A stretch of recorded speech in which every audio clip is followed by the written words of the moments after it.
Good afternoon. On behalf of the Chartered Institute of Taxation, I wish you all a very warm welcome to our 2020 CTA Address. I'm Peter Rainey and I am the CIOT's Deputy President. And as you can see behind me, I've actually made it virtually anyway into Westminster. In happier times, of course, we will all have been assembled in 1 Great George Street, which is the elegant Edwardian building just after Parliament Square. But like so many things now, we're going to have to do it virtually. Nonetheless, this is a year of firsts. This is indeed a very historical moment, our first online CIOT address. Some of the benefits this brings is that you won't have had to travel to get here. And of course, we can reach a much wider audience. People will be listening in from wide and afar. On the downside, sadly, we cannot have a proper catch up with our friends and colleagues in the tax profession.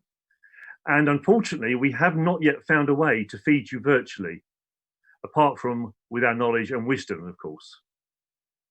As you will be aware, the storm clouds have been gathering quietly around the regulation of the tax profession. And quite rightly, that is the theme for our CIOT address this year.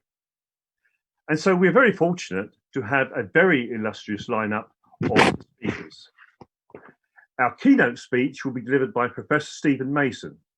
He's been a busy chap lately because he was appointed to carry out a top-level independent review of the legal services regulation in England and Wales.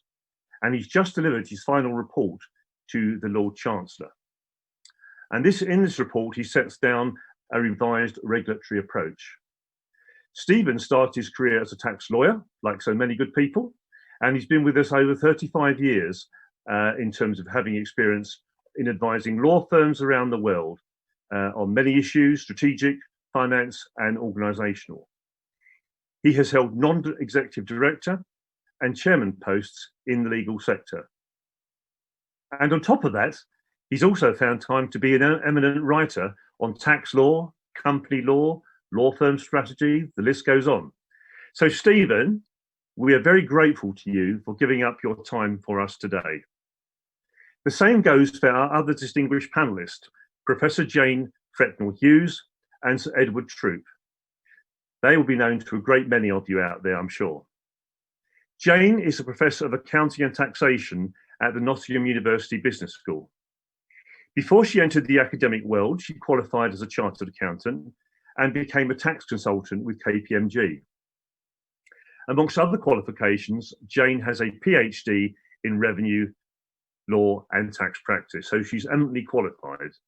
Her research focuses on tax, especially from an interdisciplinary approach. She's recognised all around the world for her work on the issues relating to the tax profession.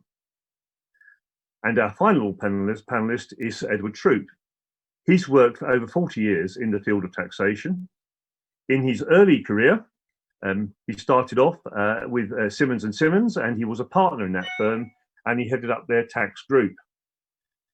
After that, he took up senior posts in Treasury and HMRC. And he's worked tirelessly in tax policy development over the years, and with the tax profession, working with the Institute of Fiscal Studies, the Law Society's Tax Law Committee, the International Fiscal Association, and of course with us at the CIOT. Jane and Stephen, thank you very much for joining us today. I now come to the order of our proceedings.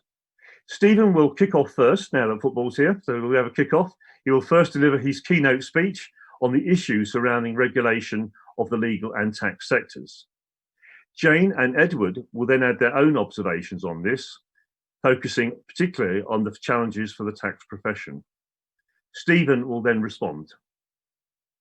You will be able to ask questions virtually through our Slido channel. I'm sure most of you will now be familiar how to access Slido. I tend to find it useful doing this on the iPad or the iPhone while you're listening to the lecture on the computer.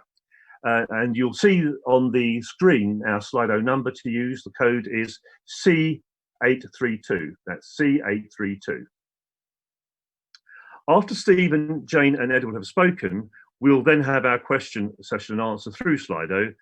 And if past experience is any reflection, it's going to be a very lively debate. So without further ado, I would like Stephen to step up now to deliver our CTA address this year. And because he won't get the applause that he deserves, and we always applaud people before they come on, I'm going to give him a virtual applause. And over to you, Stephen. Thank you very much. Thank you for the invitation to deliver the CTA Address 2020. I'm very honoured to do so, and I very much hope that it will be both the first and the last CTA address that needs to be delivered virtually. My subject for the address is the future regulation of legal services and its possible application to tax advice and advisors. I've recently completed a 2-year independent review of legal services regulation and now submitted the final report to the Lord Chancellor. The recommendations deal with both long-term and short-term reform. I knew when I began the review in 2018 that reform for the longer term wasn't likely to take place in the near future. However, the COVID-19 pandemic has further highlighted the difficulties that arise from the present approach. I hope, therefore, that short-term reform might soon be considered. I shall tackle my theme in 3 parts. I'll look first at the problems of the current framework, second at the proposals for a new approach, and third at the potential application of those principles to tax advice and advisors. Let me start then by identifying what I believe to be the principal flaws and shortcomings in the current regulatory framework. They derive from the structure of the Legal Services Act 2007. It's a bit of a list, I'm afraid, but here it is. Inflexibility arising from statutory prescription.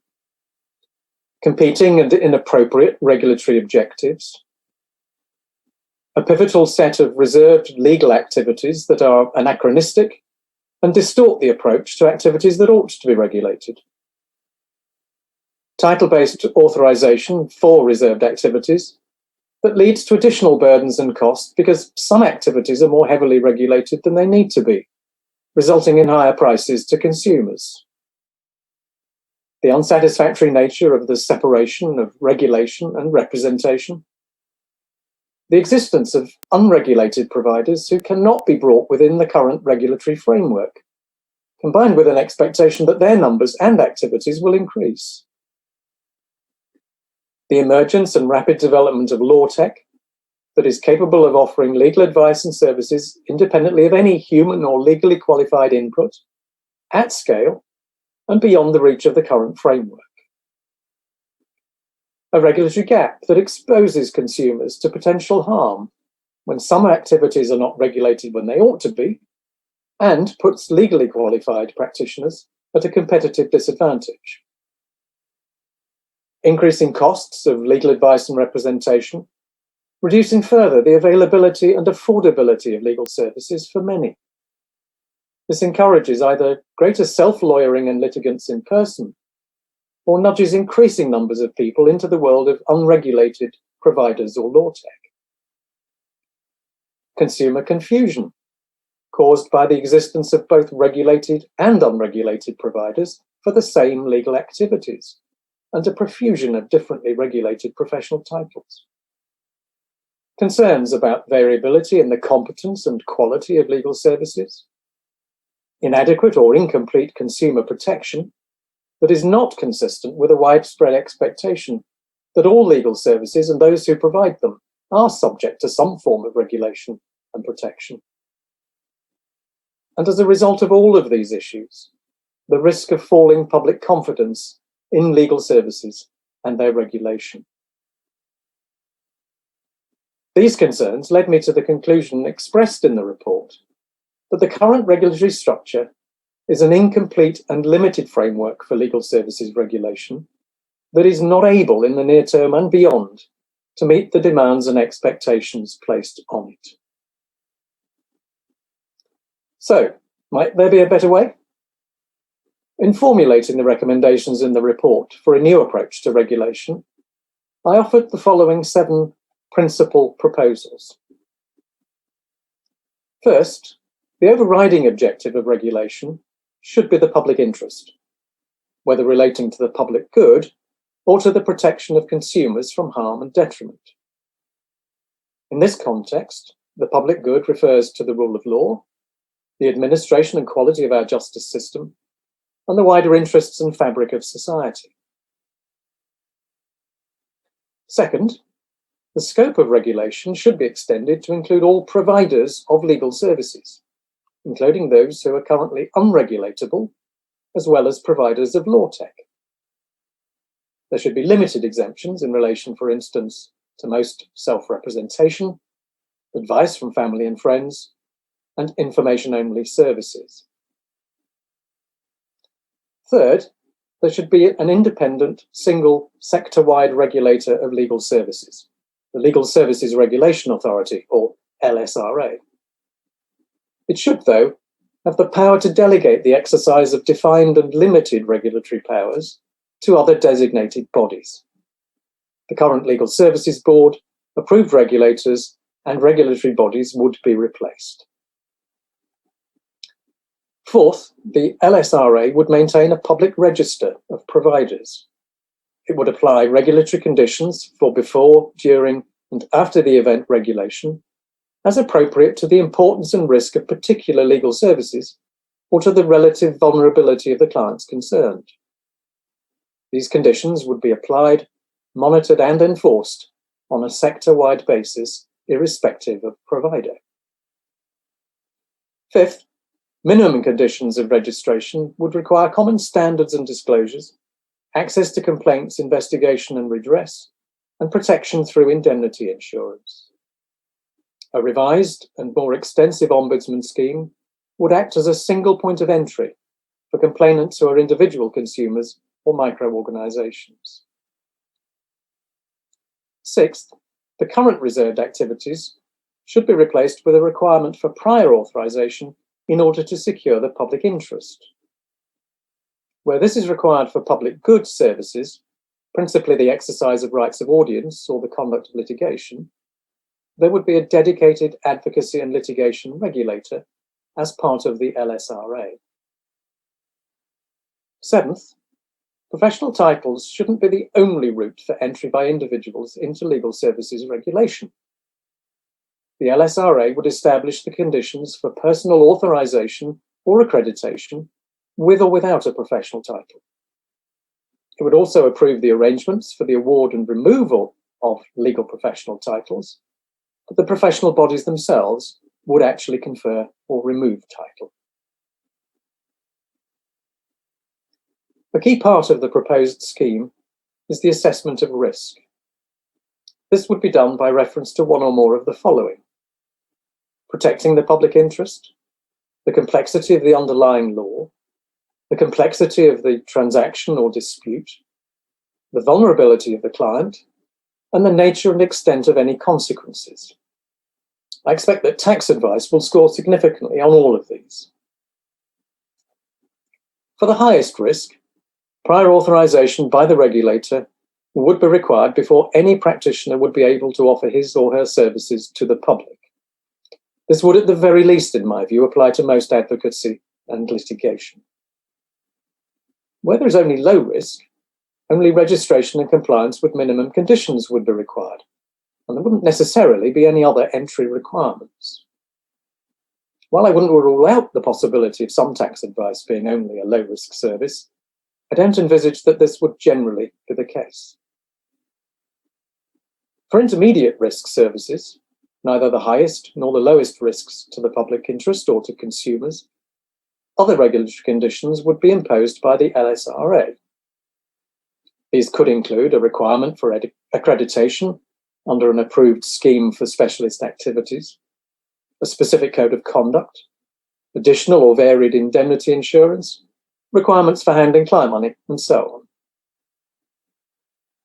The difference with the current position is that these intermediate or during the event conditions would apply to practitioners only if they undertook the activities to which those conditions applied. Practitioners wouldn't need prior approval to undertake intermediate risk services, But if they engaged in activities for which regulatory conditions applied, their registration entry would have to demonstrate compliance. This would need them to declare, for example, which form of approved accreditation they actually held, or which method of holding money on behalf of clients was being used. The LSRA would decide which authorizations or accreditations could be conferred on individuals by virtue of their professional title.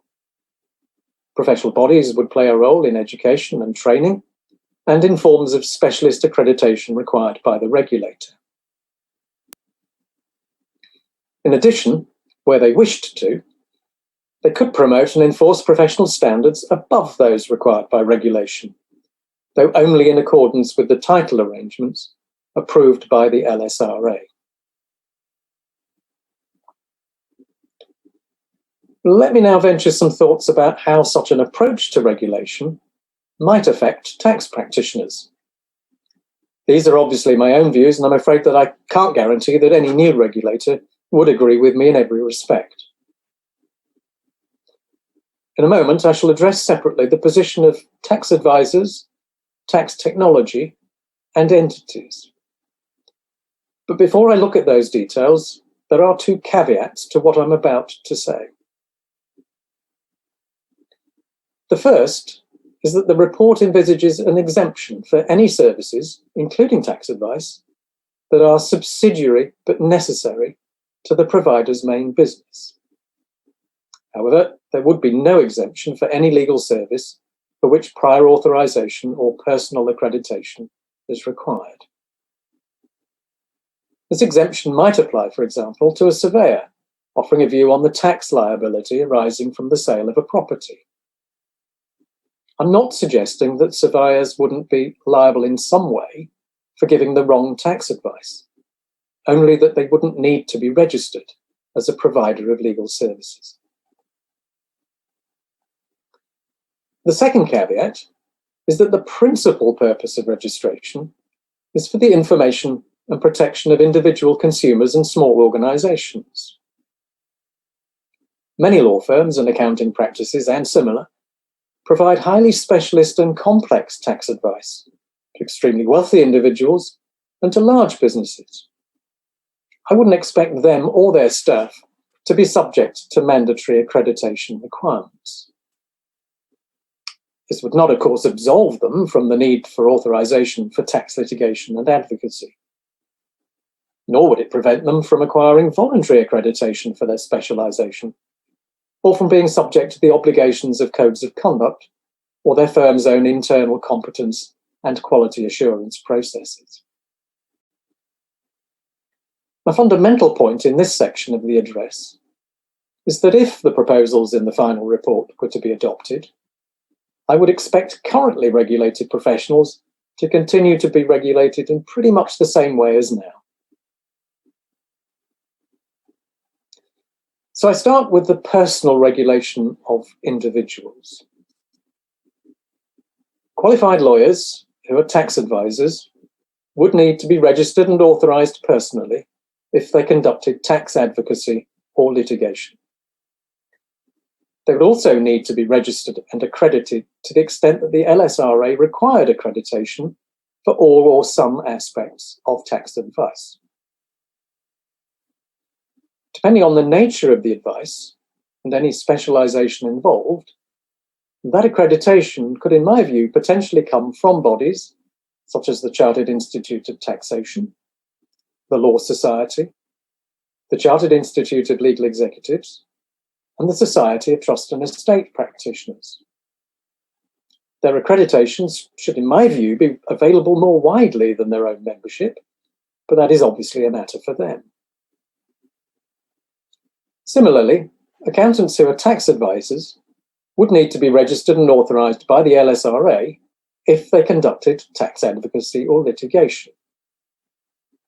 Accreditation requirements would also apply to them, and I expect the accountancy professional bodies to be added to those just mentioned as sources of approved accreditation. The potential difference for accountants in relation to non-contentious tax advice could arise from the LSRA's power to recognise alternative regulatory arrangements. This would allow it, for instance, to approve the ICAEW as a designated body to carry out on its behalf the regulation of legal services provided by chartered accountants. Those who are chartered tax advisors, tax technicians, or similar, but are not qualified as either a lawyer or accountant, would occupy a new position in the proposed regulatory framework. My view is that in offering advice or representation on tax matters, they would be a provider of legal services. As such, they would have to be registered and meet any regulatory conditions for authorization for contentious tax work and accreditation for non-contentious work. I imagine that the Chartered Institute of Taxation and the Association of Tax Technicians would wish to provide the appropriate routes to authorization or accreditation for their members. Indeed, it would be possible, in my view, if they wished, for them to be professional bodies whose rules for the award and retention of their respective titles could be approved by the LSRA. It's also possible, given the highly specialist nature of the work, that designated body status with delegated regulatory powers could be achieved. That brings me to the potential treatment of recognised tax agents who are not affiliated to any professional body. I believe that a tax agent should be treated as a provider of legal services, unless they're simply sources of information or the conduit through which information or documents pass without any advice being offered. As providers, registration and regulation should follow in order to offer certainty and consistency in regulation to consumers. Accordingly, though not a member of a professional body, a tax agent would still need to be registered and, for instance, carry a defined minimum level of indemnity insurance. If the agent is providing services that the LSRA has identified as carrying higher risk, then additional regulatory conditions would also apply to the agent. This might include, for instance, the need for specialist accreditation or compliance with a specialist code of conduct that applied to all providers. I imagine very similar to, and perhaps even, the PCRT. It might be that the Chartered Institute of Taxation or the Association of Tax Technicians might wish to provide appropriate programs for accreditation for tax agents. In fact, it might be that the most attractive option for tax agents at this point would be to become a member of either or both of those bodies. I now turn briefly to tax technology. The new approach is designed to apply to legal services provided through technology where no other regulated person is involved in provision or referral. It is not, however, intended to capture technology that is simply a source of information. I realise that this is not as straightforward as it seems, and that the dividing line between information and advice can be blurred. I leave the finer points to those more qualified than I am, who will be responsible for drafting the definitions of legal services and provider. However, a platform that simply sets out tax law and practice, or allows the completion and submission of tax returns and forms, should not fall within the scope of this proposed regulation. Like other aspects of law tech, tax technology will no doubt develop and extend its reach. I believe that it's important that the regulatory framework should at least be capable of bringing tech within its reach. As I say, the precise nature of any support and advice that might accompany those things and then bring a service or technology within scope, I leave for further debate and refinement. Finally, in relation to application, the regulation of entities. In addition to personal registration in respect of higher risk legal services, for which prior authorization or accreditation is required, the registration of a firm or other entity through which tax advice is provided would also be necessary under the core proposals in the report. Where advice is provided through a law firm, the entity will naturally be registered as a provider of legal services, as will those of its staff who provide tax services for which personal authorization or accreditation is required, whatever their professional qualifications. Dedicated tax advisory businesses that are not law or accounting firms would similarly need to be registered as entities. They should then ensure that their staff are appropriately qualified and registered if personal authorization or accreditation is required. In the case of multidisciplinary businesses, registration for the provision of legal services would be required, though that requirement for registration need not apply to the whole business. For an accounting or business advisory firm, for which law-based tax advice is a key component of their offering, I accept that this could be an unwelcome imposition. The solution offered in the report is for the business to identify and register a discrete business unit that becomes the registered provider of legal services for the purposes of registration and regulation.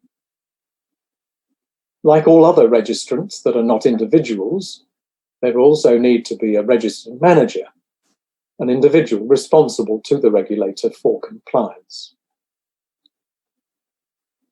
Unlike the current structure, that often requires the creation and regulation of an alternative business structure as a separate legal entity, the report proposes the identification and registration of a business unit as if it were a separate legal entity. There would therefore be no requirement for complex legal or structural arrangements with duplicated overheads and compliance functions.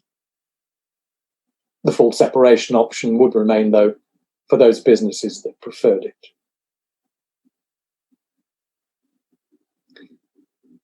Before I conclude, there are 3 other points that I wish to cover.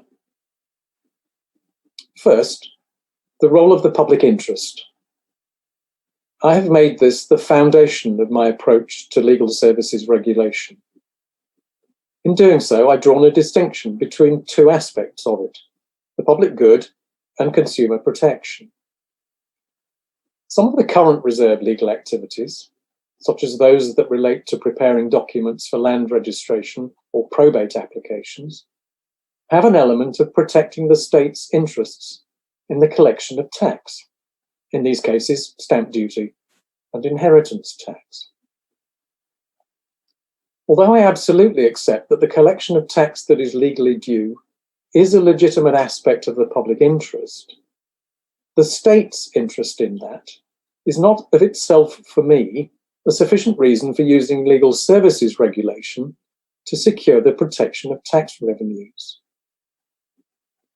The state and HMRC are well capable of looking after their own interests, and adequate powers already exist in relation to the collection of all taxes.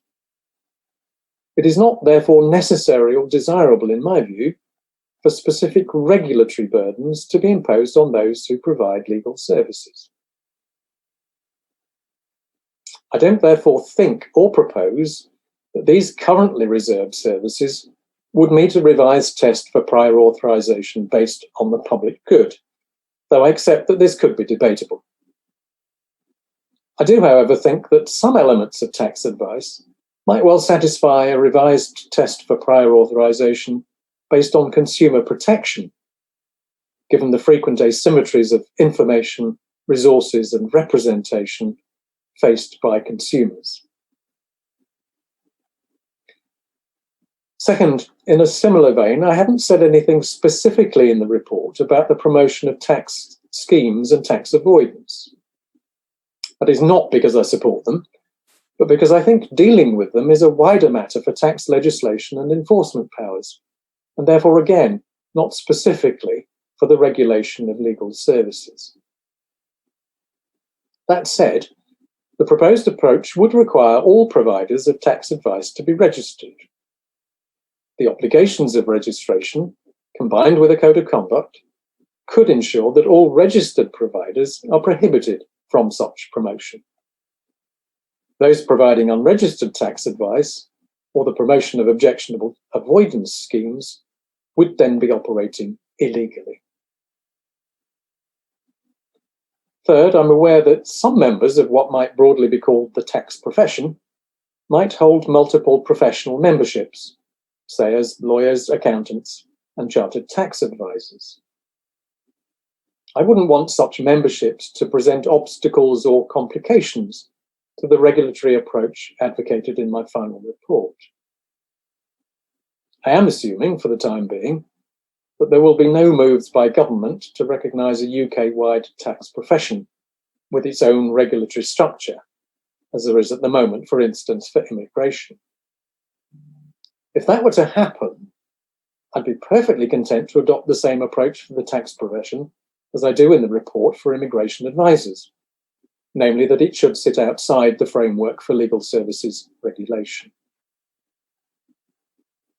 In the absence of such a development, my approach under the proposals in the final report would flow from registration.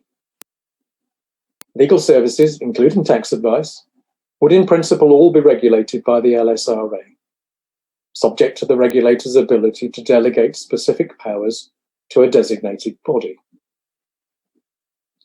Accordingly, in those circumstances where an individual or an entity is subject to tax-related regulatory requirements that entail registration, authorization, or accreditation, the relevant register entry would need to identify which regulator, LSRA, or designated body was responsible for the registered person. Where an individual or entity is a member of more than one professional organisation that is a designated body, the registrant should, in my view, be able to nominate which of those bodies will be responsible for them in relation to legal services. This nomination would be recorded in the Legal Services Register. It would then be clear to consumers, the Ombudsman and other regulators to which body any complaints, conduct or compliance issues should be referred.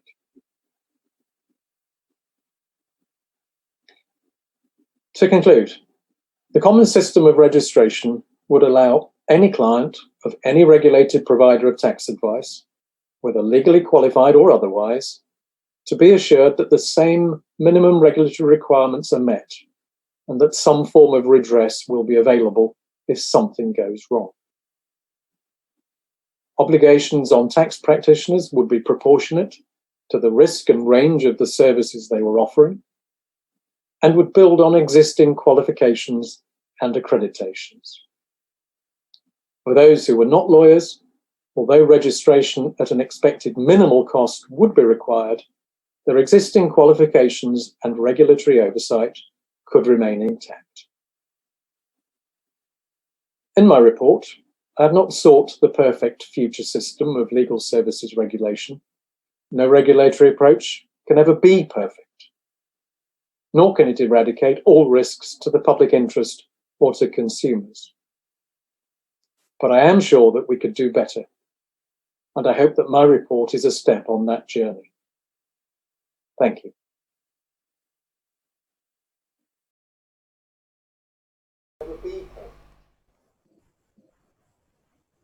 Thank you very much, Stephen. That was a fantastic address and really comprehensive and incisive. And clearly, there are some very sensible recommendations in there that we will need to take forward. I'm now going to ask Professor Jane Frecknall-Hughes to give her particular observations on how this might affect the tax profession. Over to you, Jane, and I'm going to give you a virtual clap too. Thank you very much, Peter, and thank you very much, Stephen, for your address. I'm very grateful for your kind invitation to be a part of this panel. It's a great honour and privilege to be able to say something. The report that you have delivered is extremely deep and wide, with 46 recommendations presented, and in detail, there is much there with which we need to get to grips. My comments are from the perspective, as Peter said in his introduction, of a person formerly in professional practice, having become subsequently an academic, but it is predominantly an academic perspective that I'm presenting. One of my first comments really is a consideration of who exactly provides taxation services. Tax as a work domain is different from many others and really does not meet the traditional, in inverted commas, definition of a profession on many levels. And that's perhaps reflected in the many different terms used to describe practitioners. We have advisors, accountants, agents, intermediaries, preparers, professionals, practitioners, lawyers, etc.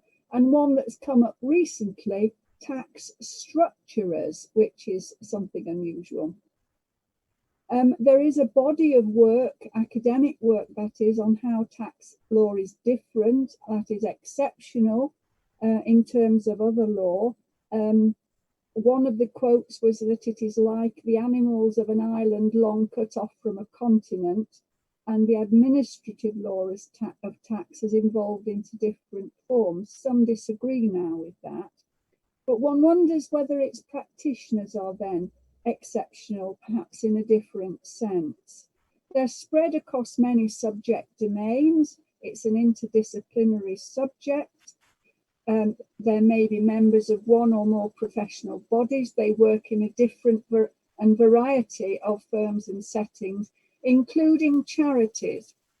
So we've got various accounting and law bodies, people working within industry, people with designated memberships of professional bodies, all of which Stephen has covered, and of course former and current members of government revenue authorities.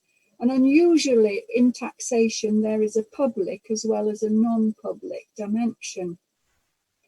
Unregulated practitioners have long been a concern. Only HMRC perhaps will know the full potential effect of poor or unscrupulous advice, but I think there is a point to be made about public perception. It is not necessarily unregulated practitioners who have been the subject of the trial by media, again in inverted commas, and there is much misunderstanding, I think, about what tax experts offer and the advice they give. In terms of regulation generally, I read and had the privilege of reading Professor Mayson's interim report, which did, I think, touch upon the regulation of tax practitioners elsewhere in the world. Many countries will regulate, I'm sure, but in academic terms, the only significant coverage is what is happening in Australia, and particularly certain states of the US, California, Oregon, and Maryland particularly, and things change constantly. Regulation seems to involve always some form of registration, and this is, I think, still currently being discussed in South Africa and some African countries. But overall, there is no study of what is happening in different countries. Certainly, regulation has been mooted before in the UK. I note particularly the report done for TaxAid in 1995 by Sue Green, then of Bristol University. Moving on, my final point is about clarity. I think there will be the devil in the detail. This is always the case. So we will need specific detail on how regulation or oversight will apply. I think the overall aim of the report came across to me as reading it in terms of separating representation from regulation stroke discipline in practice, and that might see discipline referred back to the professional bodies if their systems are robust enough. So I think there is great potential perhaps for creating a degree of confusion. Having one regulatory body might be easier perhaps overall where practitioners are members of more than one body, though Professor Mayson did refer to that in his address. So I will leave things at that point and hand back over to Peter. Thank you very much. Thank you very much, Jane. I think you've demonstrated there that we do face particular challenges as we are a wide and broad church, and there's so many different types of tax practitioner, tax advisor out there. And I think that would be one of the challenges going forward, definitely. I'm now going to introduce Edward Troup for his comments on this area. Over to you, Edward. Thank you, Peter. And thank you, Stephen, for a very thought-provoking report and a really excellent address. I mean, I speak as someone who's both a qualified lawyer, a former tax professional, and obviously someone who's worked for an extended period in public service, and particularly in HMRC. Clearly, you're talking about the profession, but there are a lot of professionals within HMRC, and I think it may come up in questions, but to the extent that I respond to this, I'd respond really in relation to the professions, the practitioners, the tax agents, that breadth that Jane has referred to, but recognise that there are some questions which also relate to how HMRC itself works. I think the way I come at this from the tax perspective is to try and work out what is the problem here. What is it that inadequate regulation of tax professionals or tax practitioners leads to, which we want to address? This is not just about the HMRC perspective of loss of tax. We've seen all too often poor advice leading to poor outcomes for individuals.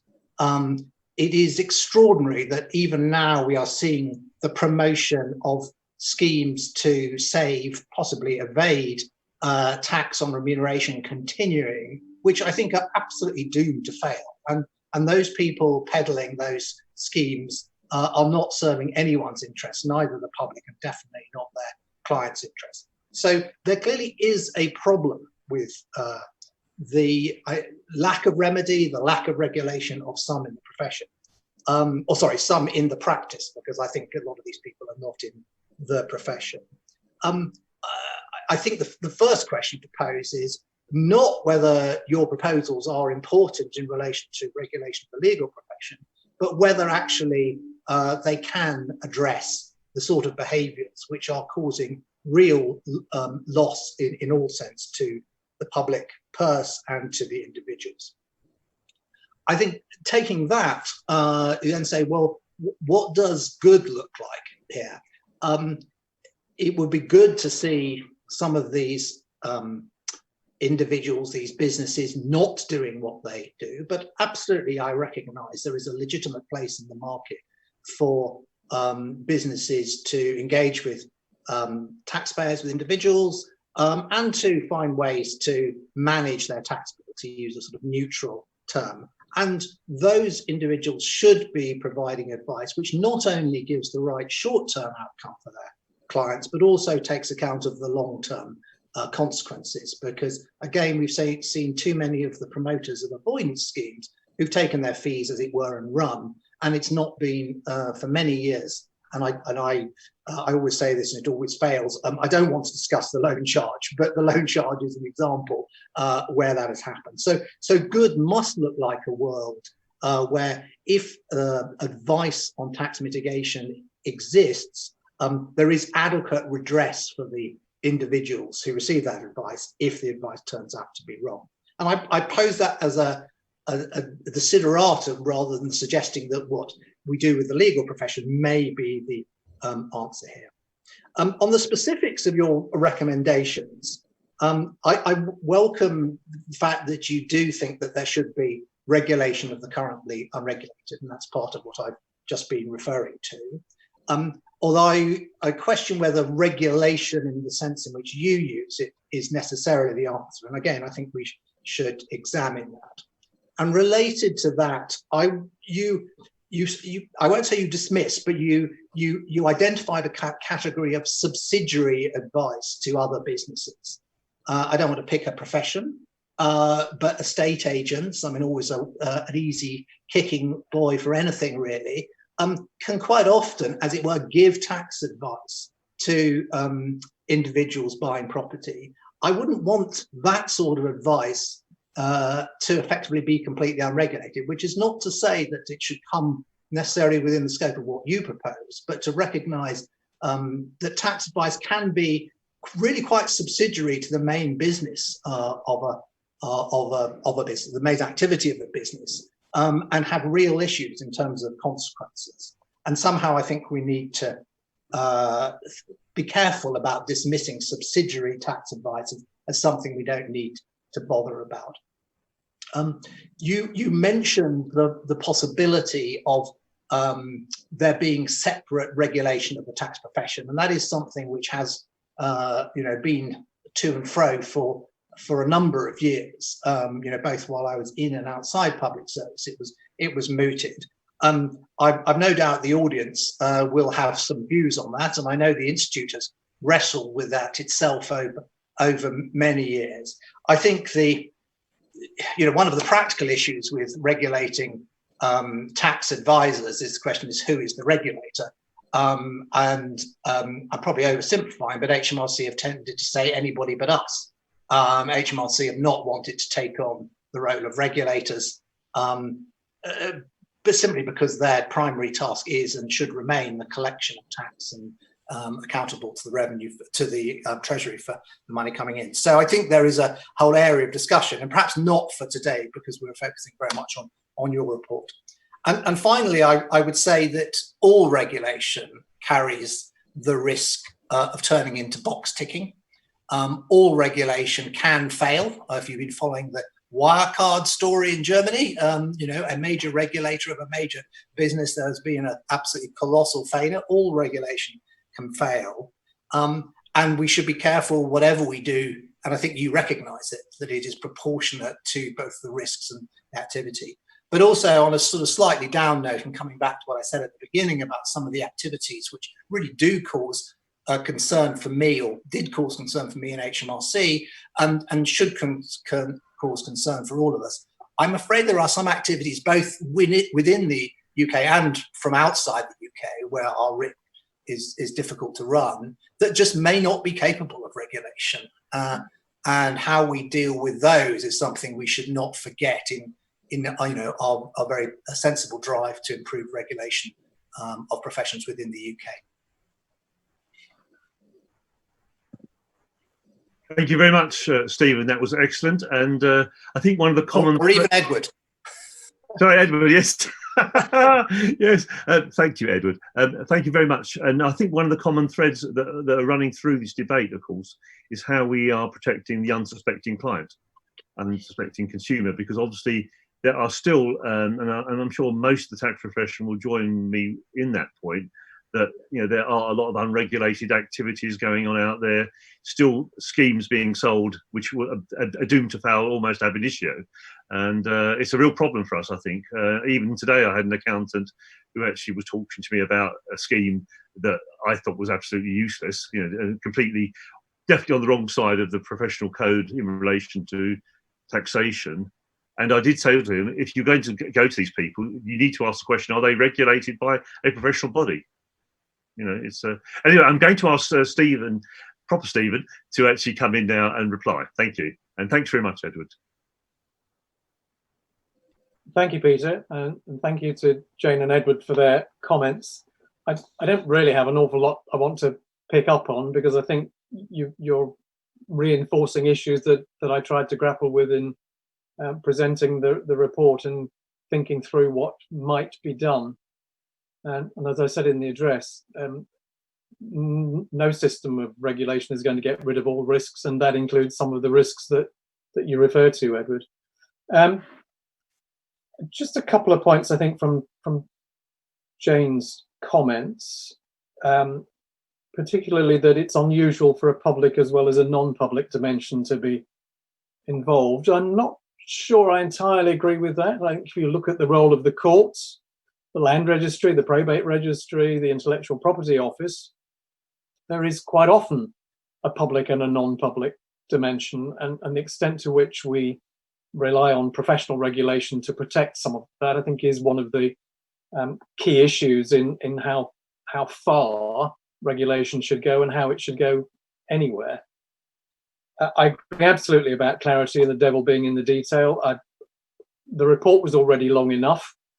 I didn't really want to add that much more greater detail, and indeed I won't be the final arbiter of what any system actually looks like, what it actually covers, and who is actually responsible for it. But you're absolutely right, those things will need to be picked up.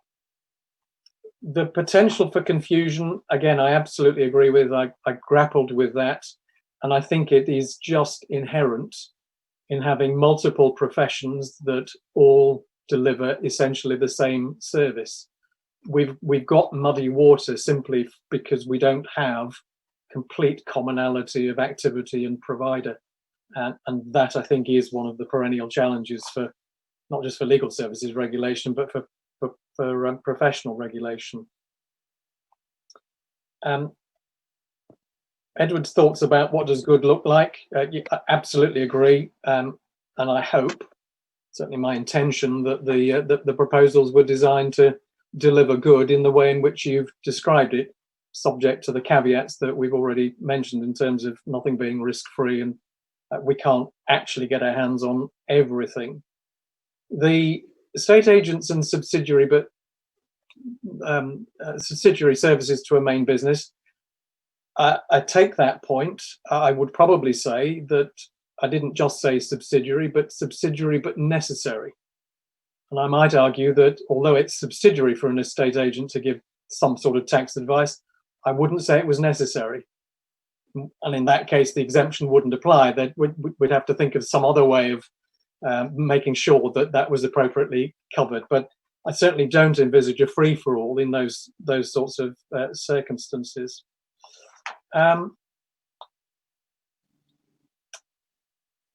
I think that's probably all I need to say, Peter, in response. There are a lot of points raised, but I'm not sure I have much that I can usefully add beyond what was already in the report or the address.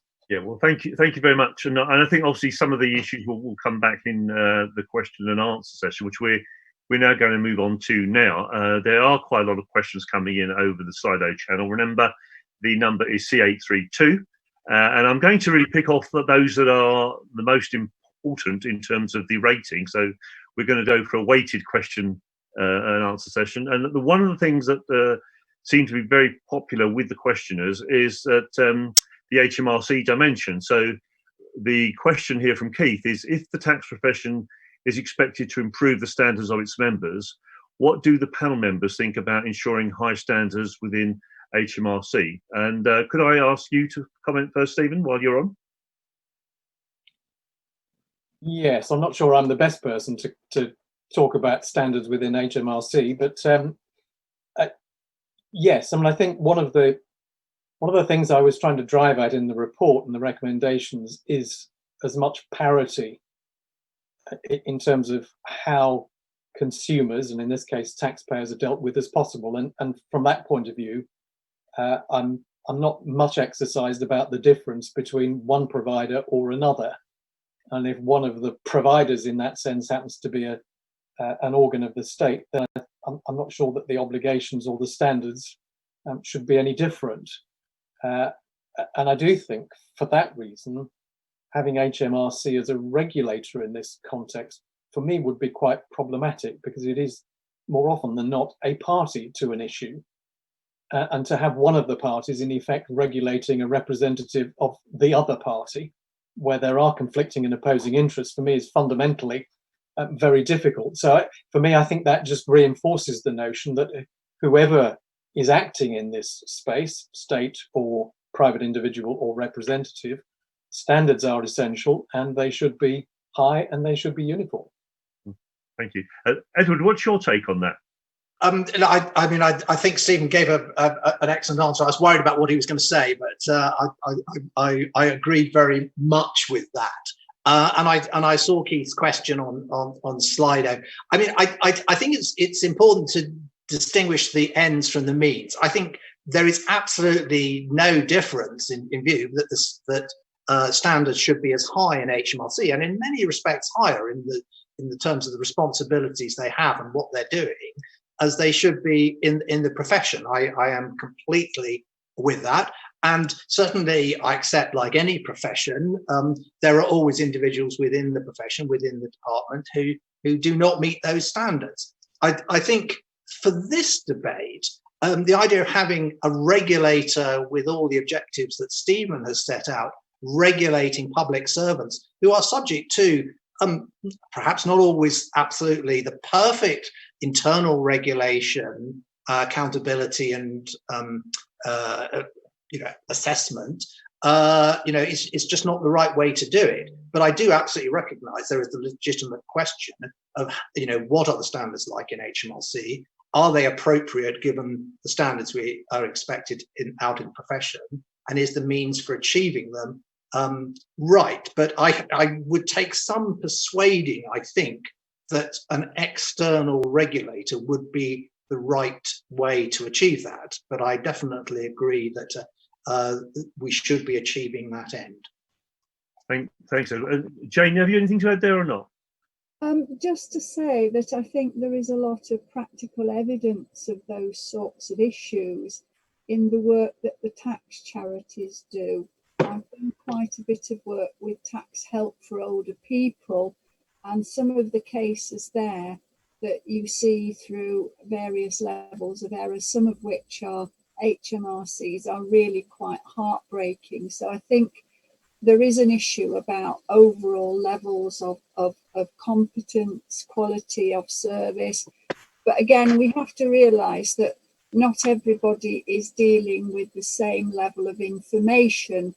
Information is often very asymmetrical. So HMRC either don't have it, or the taxpayer doesn't sometimes provide it because they don't know they have to. So underlying much of that, I think, is a general, very much wider question of education in terms of tax and, dare I raise it, the issue of complexity, I'm afraid. Edward, do you have anything to say on the HMRC bit there? Or? No, I work with the tax charities, and can I sort of just digress and say thank you very much to everybody who has participated in this event, who's contributed the £10, and hopefully some of you contributed more to the tax charities, because they do great work. These are particularly difficult times for those people who struggle with their tax affairs, and please support them. But coming back to Jane's point, I do recognise that very often the tax charities can do their job because what they're doing is they're bringing some knowledge, and they're finding that whoever's at the other end of the line, HMRC, has basically made a mistake or got it wrong. And I absolutely see that, and I wish it were not the case. My point is that while I think we should read carefully what the discussion of regulation of the professions says about how to regulate professionals, I'm not closed-minded on this, but I would take some persuading. I'd like to hear the case for extending external professional regulation in the market into the public sector, which of course is not to say that there are individuals, lawyers within HMRC who are members of professional bodies, but that's not really the point. I think Jane is driving at, she's talking about, and Keith is driving at, the standard of professionalism by the HMRC customer agent out in the field. I mean, regulation doesn't solve the problem of competency, does it really? So that is an internal issue, I suspect, that needs to. And I'm definitely not dismissing it as an issue. Yeah. Thank you very much. I'll move on to another question. So this is from Heather, and she says, how does the panel think enforcement action could be taken against unregulated by offshore promoters illegally promoting aggressive schemes, which of course harms consumers in the UK? It's a bit of a question, but can I ask Jane to deal with that first of all, please? Well, to be honest, I think I have to admit I don't know how you deal with that. Much of the issue might depend on whether other countries you're dealing with have regulations in place that you can bring into play.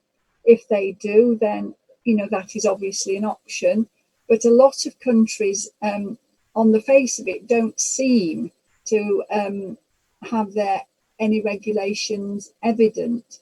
And that may be simply because we don't know what they are, or because they're developing, or they've got very new tax systems that haven't, gone down that particular route. So it's a very difficult question, I think, that one. I referred to the state of what we know about regulation elsewhere in what I said earlier. And really, from an academic perspective, as I mentioned, the only things we really know about are Australia and certain states in America.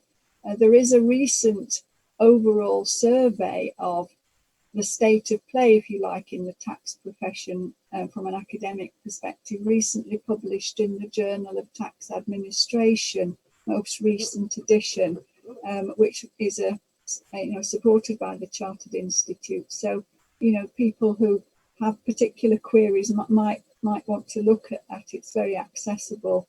I'm sorry, I can't really shed any definitive light or give a definitive answer on that. Okay, thank you very much.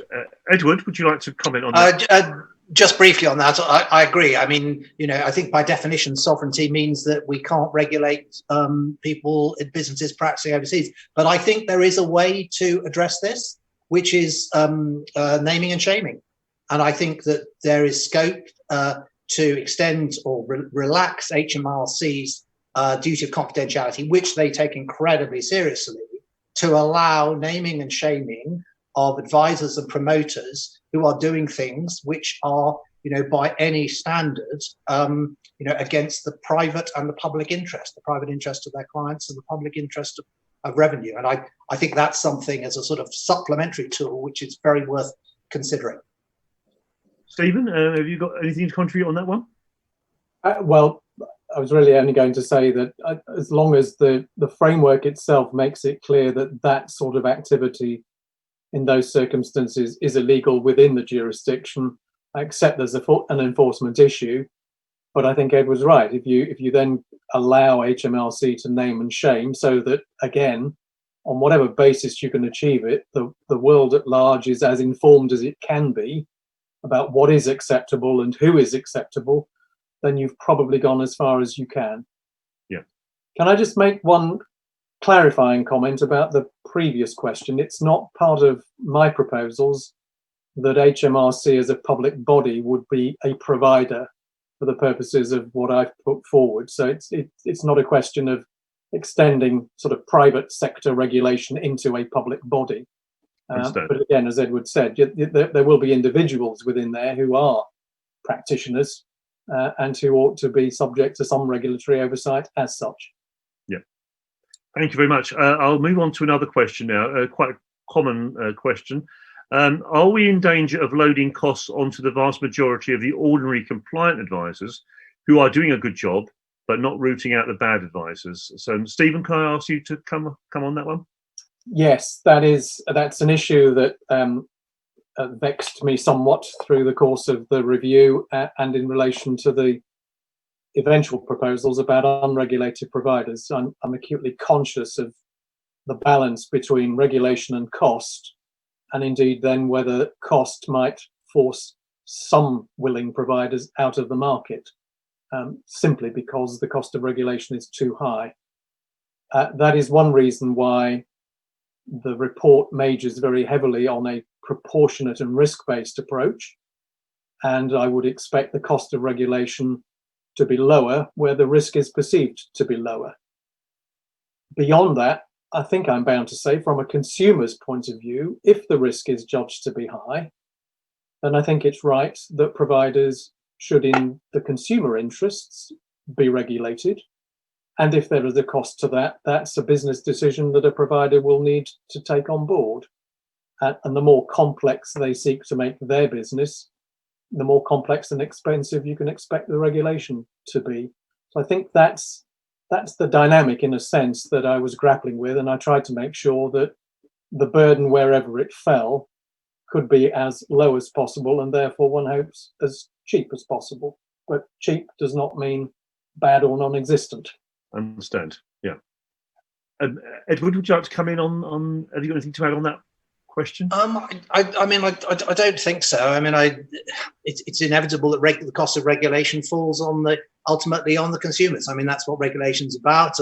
There are more lawyers, there's more regulation in the more organised, law-abiding countries. So yes, but as Stephen says, I absolutely, agree with the proportionate approach that ensures that by, so far as possible, the cost is proportionate. And I think one of the points comes out of your report, Stephen, is that the cost is not always proportionate. There are those who are, in a sense, are unregulated at the moment, therefore pay nothing, and those who are doing a very little that needs regulation, but who have to pay the full cost at the moment. So if the effect of your report is to smooth out the cost of regulation, as you say, proportionate to risk and complexity, then that can only be a good thing.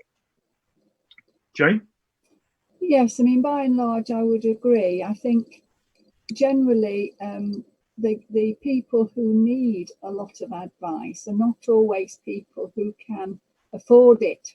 So there is an issue there, particularly in terms of pensioners, the older members of society, who, despite perhaps having very little, still have quite complex tax affairs. So it would be very unfortunate if further burdens fell on them who can't afford things as they are. So it's difficult to get the balance right on this sort of thing. Okay, I've got another question from Barry this time. So while you're on, Jane, you can pick this one up first of all. Why do you think that government has been so reluctant to regularise the tax profession? Well, that's a difficult one. I think there is a tradition in the UK, particularly, that professional status carries with it an obligation to behave in a moral and upright fashion. And there has been that tradition for a very long time. All professions to some extent have this, or should have it at least. And there is a point at which you say, well, when is that breaking down? Do we need to do something about it? And it is often generated, that realization, by scandals or particular incidences of bad practice.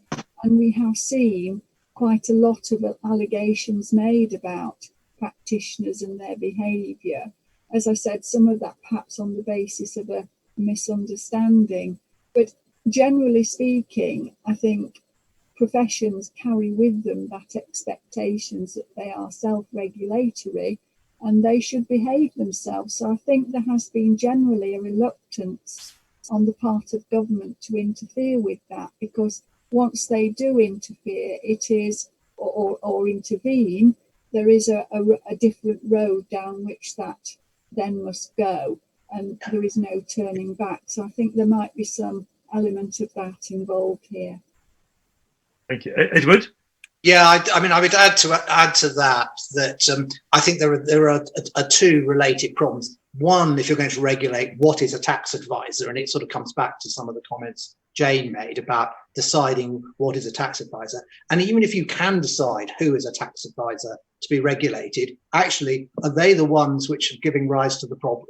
And would the gain from regulation, leaving aside the question of who actually would be the regulator, going to be proportionate to the benefit you get, given some of the difficulties at the margins of tax advice? And I think that, and HMRC's correct reluctance to be the regulator is what has meant this has not been addressed in the period of 25, 30 years I've been sort of engaging on and off with it as an issue. Stephen, you have got anything to add on that one? No, I think Edward and Jane have adequately covered all the points there. Thank you. Okay, I'll move on to the next question then from Dawn. It's a sort of question and a statement, so I'll probably throw it out as a statement and you see if you can comment on it, please. We can learn from IFA regulation here to ban cross-border advice. So offshore providers cannot advise on UK tax matters. They become unregulated. Could I ask you to comment on that, Stephen? It's a useful point. Yes, it is a useful point, and in a way, I think that's where the proposals in my report would come out. If you are a provider of advice in relation to UK, or in my case, English and Welsh law, then you should be registered and therefore regulated. And if not, it would be a criminal offence to provide advice in relation to the law of England and Wales. But as we said before, simply banning it in that sense doesn't necessarily stop it from happening. And there is a question of how you would pursue any offence and any loss that arose from it. And I think that's the more difficult issue than whether or not or how we regulate it. Yeah, we can regulate it, but it's still going to fall outside the reach of enforcement. So I think that's the more problematic dimension to that statement. I suppose part of the issue is how we get the message out there to the consumer, isn't it, really? Yes, it is. And again, I think my approach was, if it's something that should be regulated, relates to the law of England and Wales, and it's being provided, then consumers should be able to look on a register and find out whether or not the provider that they might approach or have approached is indeed registered and regulated in the jurisdiction. Yeah. Two problems with that, of course. One is you've got to rely on consumers actually to look at the register in order to make that informed decision. And if someone isn't on the register, you still can't stop them using it or using the provider, and then getting into the enforcement problem. But there's only so much we can do. I think we should do as much as we can do. Yeah. And accept that there are things that we will not reach. Yeah. Okay, Edward, could I ask you to comment? Just to say that there's a sort of implicit assumption that offshore is completely outside the bounds of anything we can do. But of course, there is something known as international cooperation. And, you know, if you look at the example of tax collection, huge progress has been made through cooperating both with what are called the onshore, but also the offshore jurisdictions to ensure effective collection of tax.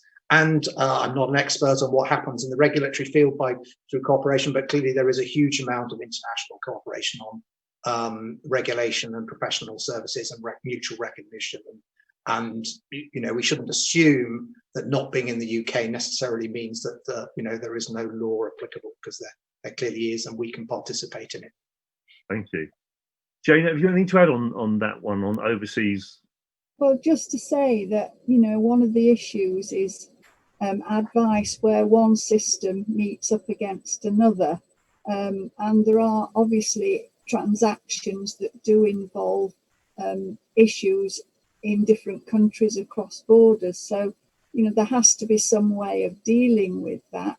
I'm not sure, you know, how we do that, but obviously it does present an issue in this context. So I don't really have anything to add to what Stephen and Edward have said. Okay. I'm going to move on to that very comprehensive answer, but move on to Mark's question. Are there any comparable regulatory systems in other countries? I know you've done some work on this. Mark says, I recall in many European countries, tax law is the domain of lawyers, not of accountants. So I don't know whether you'd like to comment on whether we can learn anything from overseas jurisdictions. Well, yes, I think that's absolutely right. Particularly in Europe, tax law has been the domain of lawyers rather than accountants. There is quite a lot of research done on that. Internationally, it's very difficult to get specific detail about what the regulations are in each country, unless you know where to look particularly, or whom to ask, and indeed there are issues to do with language, because, for example, if you want to look at Austria, as I am at the moment for something or other, any regulations are bound to be in a different language, and they may be found in different places under the umbrella of different organisations or public bodies. So it's actually quite difficult to track it all down. So I'm still looking for Austria, by the way. Stephen, have you got anything that you want to add on the overseas dimension and regulation overseas?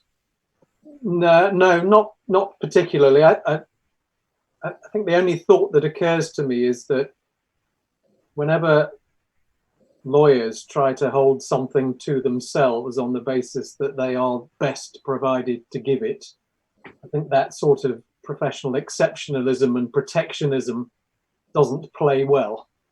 Yeah. And so Maybe it's because I'm British, maybe it's because I was called to the bar, I don't know. But I'm quite happy with the idea that someone other than a qualified lawyer can be quite capable in many circumstances of giving excellent advice on law, and indeed often very much better than qualified lawyers. And so I guess I'm really saying it's not really a minefield that I want to step much further into. Yes, understand. Edward, have you got any final comments? No, Stephen's taken this first step into the minefield. I'll leave it there. Okay, I'm going to move on to another question now. So this is more like a practical thing. In terms of practicality, how is it best to deal with the unregulated sector of the market? Presumably some form of transitional arrangement would be necessary. Would you like to comment on that, Edward, first? Well, I think to talk about a transitional measure implies that there will end up being no unregulated part of the market, and I think that's probably unrealistic given the nature of what tax advice is.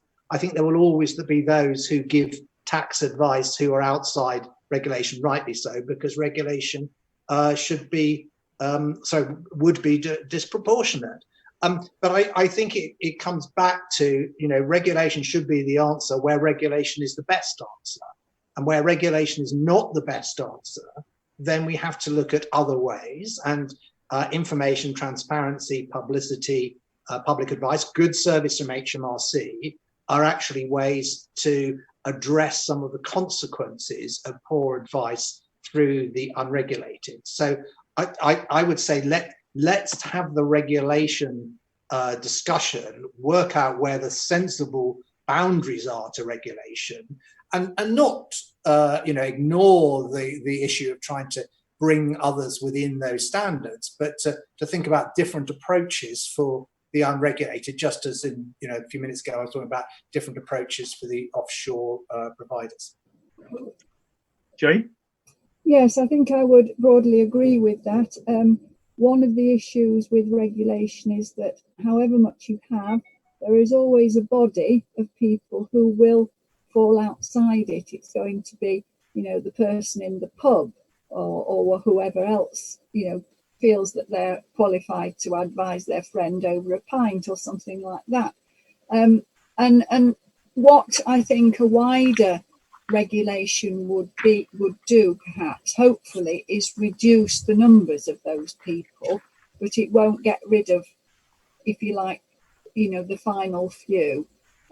So I don't think really there's anything that you can do about that. And I think it would be the same whether you were talking about tax services, tax legal regulation, or indeed anything else in terms of services offered to the general public. Stephen? Obviously, I gave a great deal of thought to the nature of unregulated provision during the review. I think there are two quite distinct issues with the unregulated. There are clearly those who are both unregulated and incompetent and shouldn't be allowed anywhere near giving advice on complex technical tax matters to anyone, particularly if they're seeking some sort of reward for it. And I think the more we can do to drive that out of the market, or at least to bring it within the regulatory framework, the better. But not just in tax, but more generally, there's often quite a wide range of unregulated provision that comes from people who do know what they're talking about, who do behave professionally and ethically, and often carry indemnity insurance. It's simply a product of the current legal services framework that they can't be regulated under that framework. So one of the bits of the current framework I'm trying to break through is the ability of those people to come within regulation, or indeed, looking at the other way, the ability of regulation to extend to them. And so I think for those people, the unregulated professional insured people, I don't think the cost of what I'm proposing, if it's done on a proportionate basis, would actually add much, if anything, to the current cost base of their business, because they're pretty well operating as if they were regulated. Mm-hmm. My other problem wasn't so much with those who are unregulated and shouldn't be providing legal advice or in your case, tax advice, but with those who are regulated and shouldn't be providing it because they're incompetent or inexperienced or way outside their depth. So I characterized it in the report as the problem of the regulated dabblers and the unregulated charlatans, and somehow I was looking for a way to deal with both of those, but I certainly wasn't prepared to work on the assumption, certainly for something that's complex and technical like tax, that someone who is regulated already is somehow competent and should be allowed to do anything. I think that's false assurance for consumers that, you know, you can turn around and say, hey, I'm regulated, I'm a professional, you'll be protected. But I just think that's very cold comfort for a client who's probably lost quite a lot in the process of using a regulated dabbler. Yeah. Okay, I've got a few more questions I'd like to ask. Actually, one is a chairman's prerogative to ask a question. So, as to the panel, and I'm going to ask maybe Stephen first of all, while you're on camera, if you were to look into your fiscal crystal ball, when do you think profession of the tax profession would be regulated in terms of a timescale? Would you see as 3 years, 4 years, 5 years, or longer than that? My immediate response is that there's an assumption in the question that the tax profession should be regulated as the tax profession. Yeah. And I think that's a different question, and it may be that the timing on that might be different. I suppose I'm not entirely convinced that there is a need for the tax profession to be regulated, given that those who are currently tax advisors typically are. And if we can find ways of dealing with what I've called the unregulated charlatans, and at least bringing within the net the unregulated but professional, arguably it isn't necessary to regulate the tax profession. What I would say, I think, is if you do go down that route, or if government went down that route, for me, it would probably look like something very similar to what we have for immigration. In other words, there would be a parallel regulatory approach with a very specific, specialized regulator to look at a profession that in fact does spread itself quite widely across business activities. And that, for me, and I said in the report, I'm not convinced that immigration practitioners should be part of the legal services regulatory framework. Were there a separate approach for tax practitioners or the tax profession, I'd take the same view. I think it should be carved out and dealt with separately. But on that basis, of course, a separate regulatory framework and regulator for a tax profession is probably further off than I'm hoping my proposals are for reform to the legal services framework. That's a bit of a comfort, isn't it? Jane, have you got an opinion on timescales? No, I think Stephen set that out actually very clearly.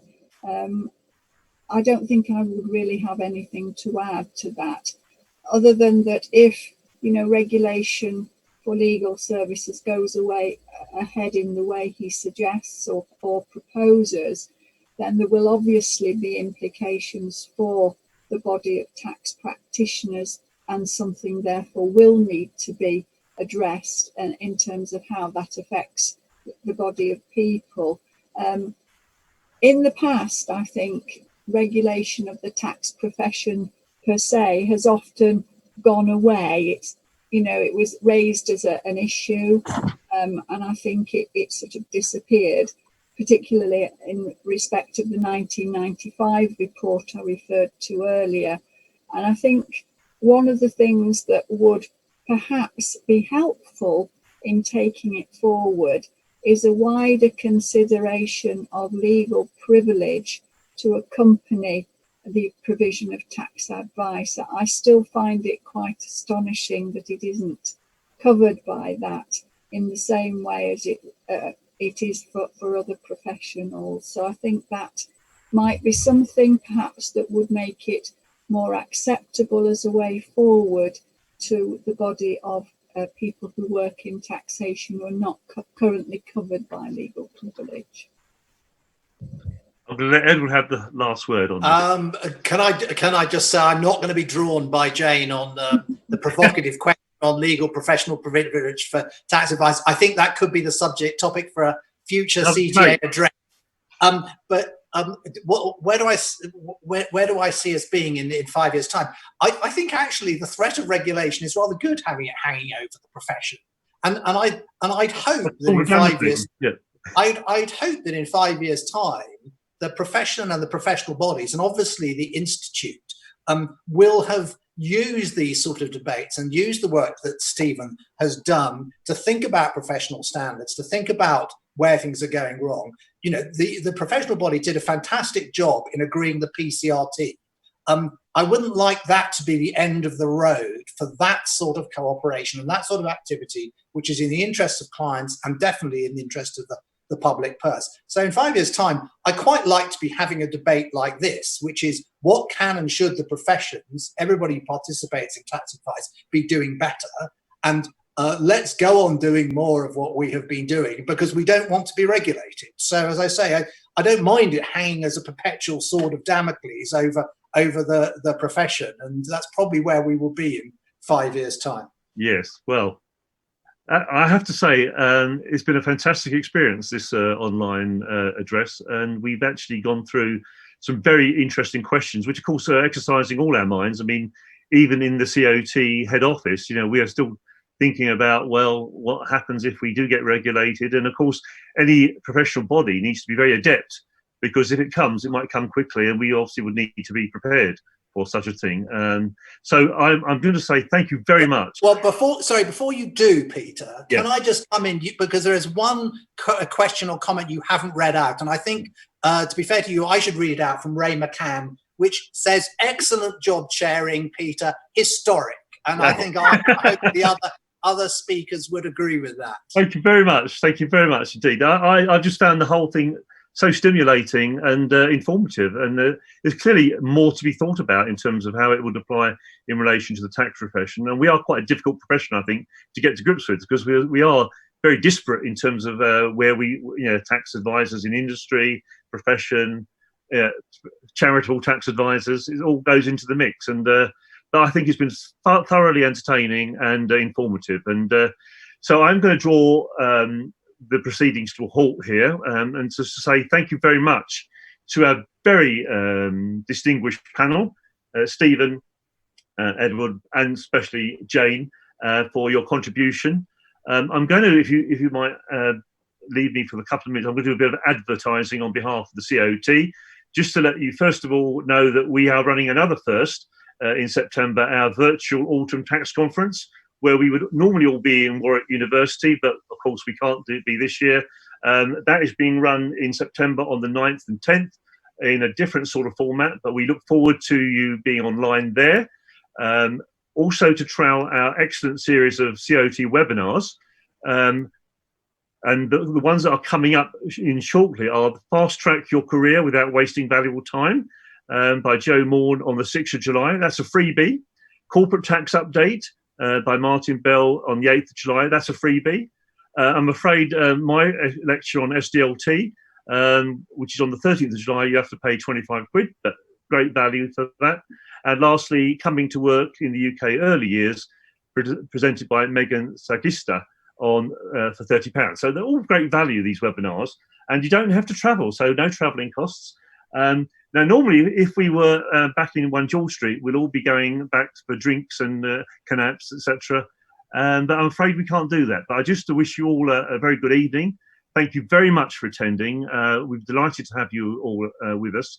And I do hope that you have a good couple of months in these challenging times. So keep safe and keep sanitized, they say. Thank you very much, everybody. Thank you. Thank you. Thank you.